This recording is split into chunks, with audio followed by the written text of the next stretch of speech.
nie. Ek was verskriklik depressief. 'n Paar pogings om selfmoord te pleeg wat nie geslaag het nie. Maar die depressie het regtig soos in baie vererger, veral met my kinders se geboortes en so aan. En toe moes ek in Mei maand 1987 'n hysterektomie kry. My laaste dogtertjie is op 6,5 maande gebore, basies ek dink dit was 26,5 weke. So ek dink dit is nog minder as 6,5 maande. Ek weet nie hoeveel is 26,5 weke nie. Maar in alle geval, so ek moes noodgedwonge op so vroeg ouderdom 'n hysterektomie kry. En terwyl ek in die gang gelê het, as gevolg van al die depressie en die selfmoordpogings, het ek gebid vir die Here en gevra, hy moet asseblief my lewe neem. Ek was net fisies en geestelik en emosioneel so moeg, ek kon net nie meer aangaan nie. En ek het so bidend om dood te gaan in die operasiesaal ingegaan. En daarna toe ek bykom, was my eerste gewaarwording in die kamer, Here, maar ek leef. En toe is daar twee goed wat deur my hart gaan. En aan die een kant het ek gesê, Here, jy bestaan nie. En aan die ander kant het ek 'n geveg met hom gehad oor hoekom hy my nie laat sterf het nie, want dis wat ek gevra het. En in die proses waar ek so besig was om met hom te worstel, het daar 'n helder lig in die kamer gekom, maar soveel so dat ek nie my bed of die vensters of enigiets kon sien nie. En ek kan onthou, ek het my hand opgelig om te kyk of ek my hand kan sien.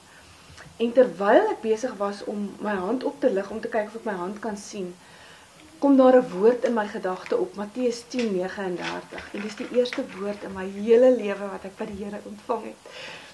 En wat my dit nog groter maak is, as 'n satanis moes ek die Bybel letterlik leer ken. Ek het geweet tot op watter bladsy staan sommige goed. En weet julle, ek kon nie Matteus kry nie. Ek moes inhoudsopgawe toe gaan om Matteus te soek. En toe staan daar Matteus 10:39. Hy wat sy lewe wil behou, sal dit verloor, maar hy wat sy lewe ter wille van my verloor, sal dit vir ewig behou. En toe besef ek, die Here het my gebed verhoor. Dit is 'n ander tipe sterf. Dit sterf aan myself, nie fisies sterf en nie meer op aarde wees nie. Baie mense het agterna vir my gesê van die ervaring van die lig wat ek gehad het, dit was as gevolg van die narkose en ek weet nie wat ewer hy. Ek sê vir jou, dit was die Here in sy kragtige teenwoordigheid. En wat die wonderlikste van alles is, na daai insident kon ek niks in die Bybel onthou nie. Die woord wat ek vandag kan onthou, is totaal niet, want ek wil toe daarna begin om weer woord te leer, soos wat ek gewoond was, want jy het letterlik soos geskiedenis, so het ek dit geleer toe ek in die Koninkryk van Duisternis was, om dan nou te misbruik in die kerk. En ek wil toe weer so begin, en ek ervaar toe net, maar die Gees sê vir my, maar dit is nie wat hy vir my sê nie, en hy bring vir my by Hebreërs 8 vers 10 wat sê, God gaan 'n verbond met die ware Israel aan, en almal van ons wat nou Gentiles was, wat ingeënt is op die olyfboom, ons is nou deel van die ware Israel. So daai woord is ook vir my, en hy sê, ek sal my woorde op julle hart skryf en in julle gedagtes vas lê. En toe besef ek, maar dit is die Here se verantwoordelikheid, dit is 'n verbond van sy kant af wat hy met my aangegaan het. So, toe het ek begin om woord te lees en te bid. Ek sal sê maar, Psalm 23, net 'n voorbeeld vir julle te sê, daar sal staan, die Here is my herder, niks sal my ontbreek nie. Dan sal ek dit lees, en dan sal ek my oë toemaak, en dan sal ek bid, Here, U is my herder, en U sal altyd daar wees, U sal my lei, en dan laat ek die goed so opkom van wat daai kort sinnetjie beteken.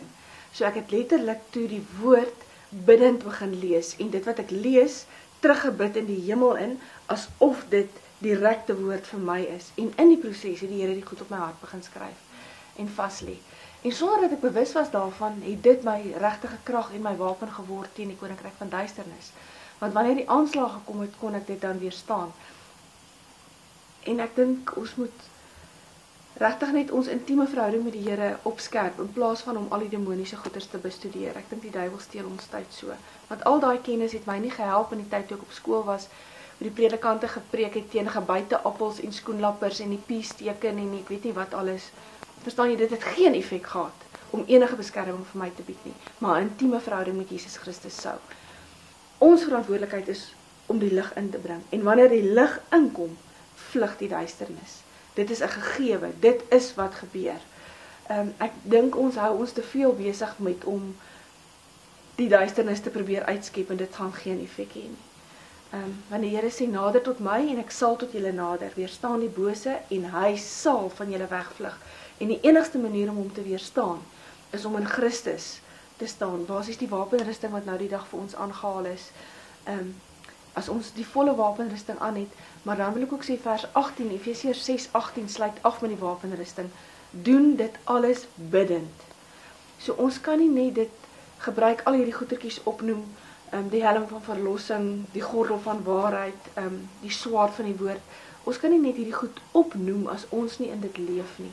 Om te leef in dit is waar ons beskerming is. Ek dink ons moet weet, Satan is magtig en ons moet hom nie onderskat of speletjies maak met hom nie.